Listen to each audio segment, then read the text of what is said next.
Hi, students. What I'd like to do is go over the Russian Revolution of 1917 with you so you can check your homework and understand what's going on, hopefully in 1917. So here's the Tsar, Nicholas II. He's an absolute monarch. And of course, the ruling family of Russia, excuse me, has been in power for about 300 years in Russia. Now, absolutism is something we talked about in England and the French state, the colonies, our colonies, we didn't want to be under an absolute monarch. And so for Russia to be an absolute monarch in 1917, it lasted a long time there, and it's an old form of government.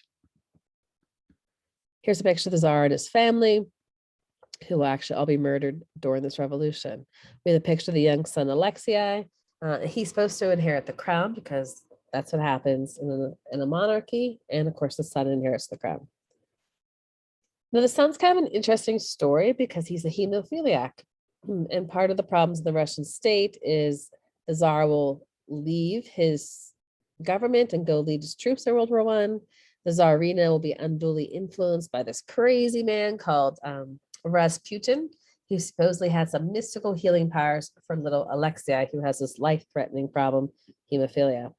So we can look at his bloodline, but we don't really care at this point. Let's keep moving here. Huh?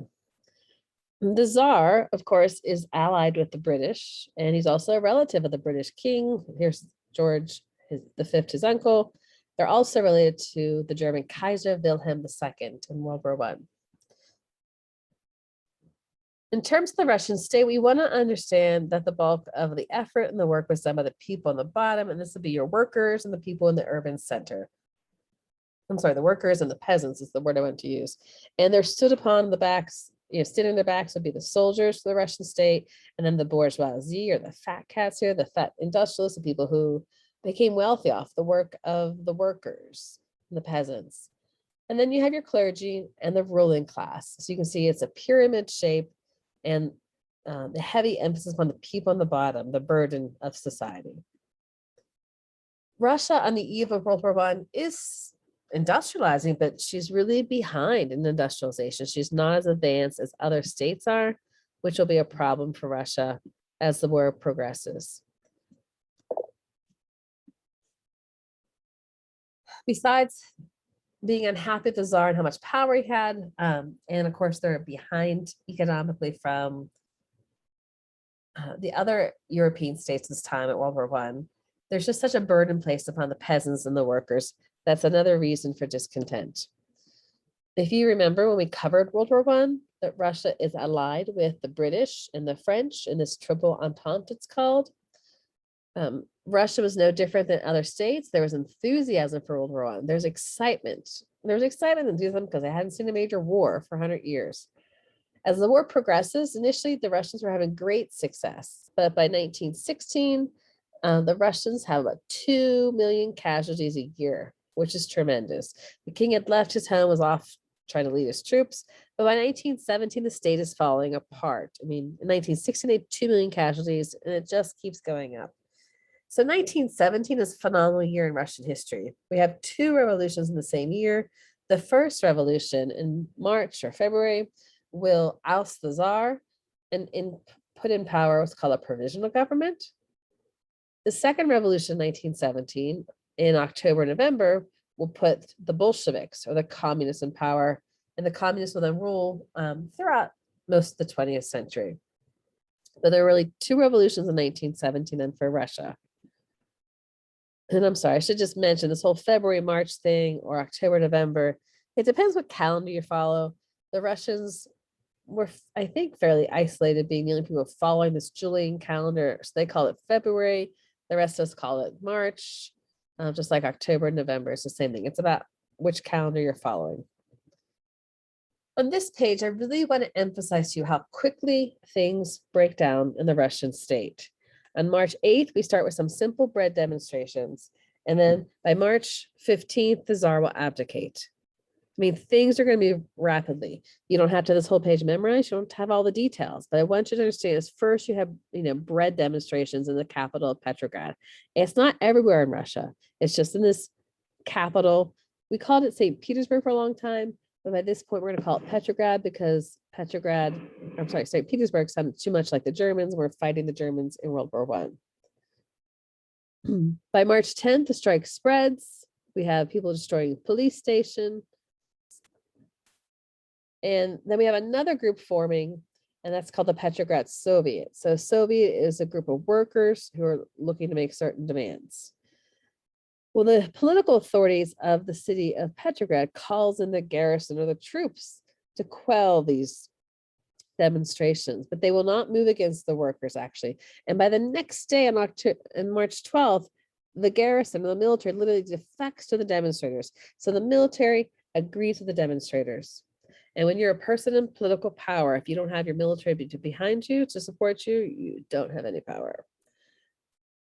I also have something listed here called the Duma. The Duma is a legislative body. They dissolve that Duma. The government will resign. And we have this competition for power between this provisional government and the Petrograd Soviet. So much though, by the 14th, the Petrograd Soviet said they didn't have to obey any order that conflicted with their orders. But the breaking point comes the next day when the Tsar will actually abdicate the throne. He tries to get his brother to take the throne, but his brother refuses.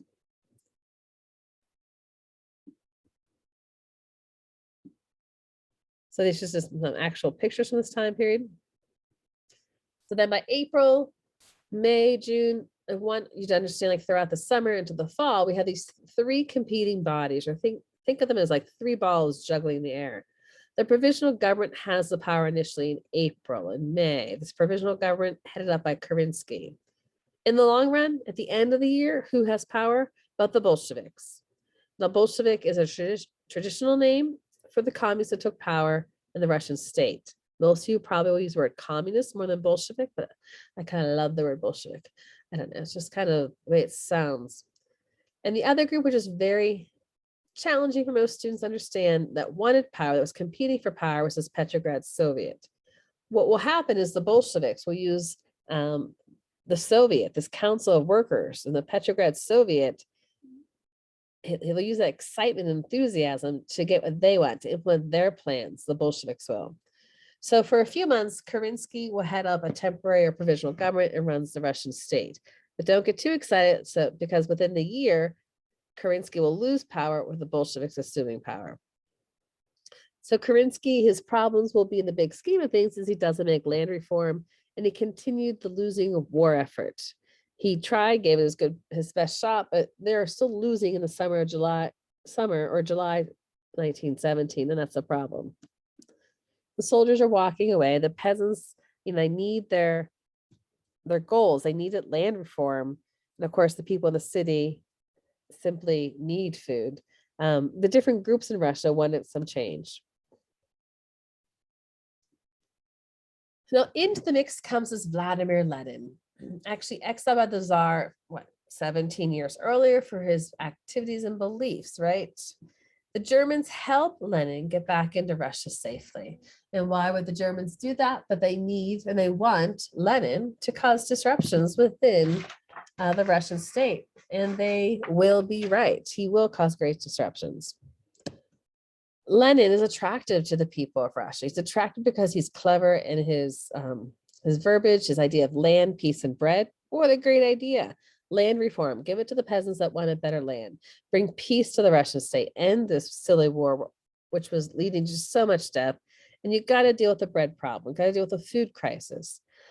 What helps Lenin?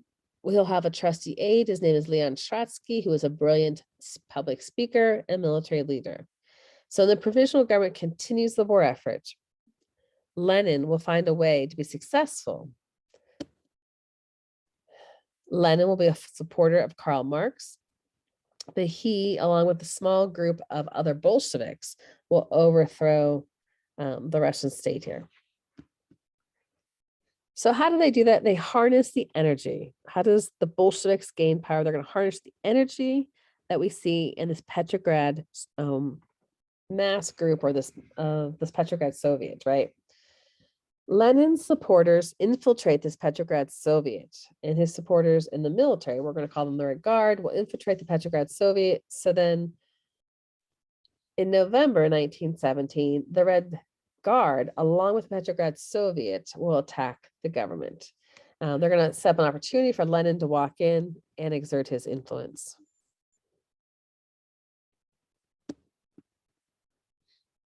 So the events would just happen to be right here for the Russians. In November 1917, you have the sailors mutinying, not want to continue the war effort. The Red Guard supporting this.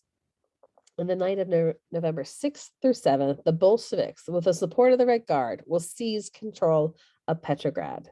They seize control, they enforce their ideas with the secret police. By the spring, the Petrograd Soviet will end the war with the Germans in World War I, even though Russia will lose a great deal of territory. Russia devolves into this nasty civil war for a couple of years. I think in the big scheme of things, you students know that the Bolsheviks will take power. They form a communist state. I think you've heard of that.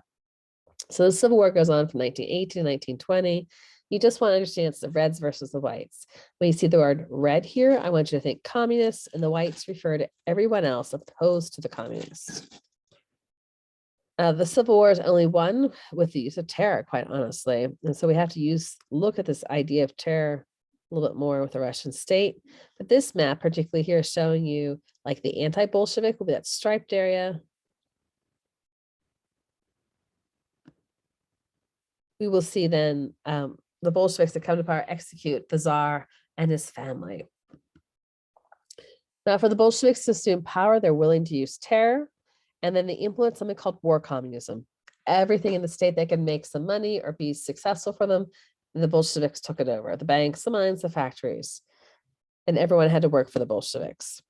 Here's a portrait done of Lenin at the time. You have him with his red lapel pin there. And red would be the symbol of, again, the Communist Party. And the swell of people out there supporting Lenin. So Lenin and the Reds will win the Civil War. They'll form something called the USSR and write a constitution for it. The USSR stands for the Union of Soviet Socialist Republics. Lenin will go on to rule that state for just a few years because he suffers a couple of strokes and then he passes by 1924. And that's where things get a little bit crazy. And we will go over that another day, like the power struggle between after Lenin dies, between Stalin and Trotsky.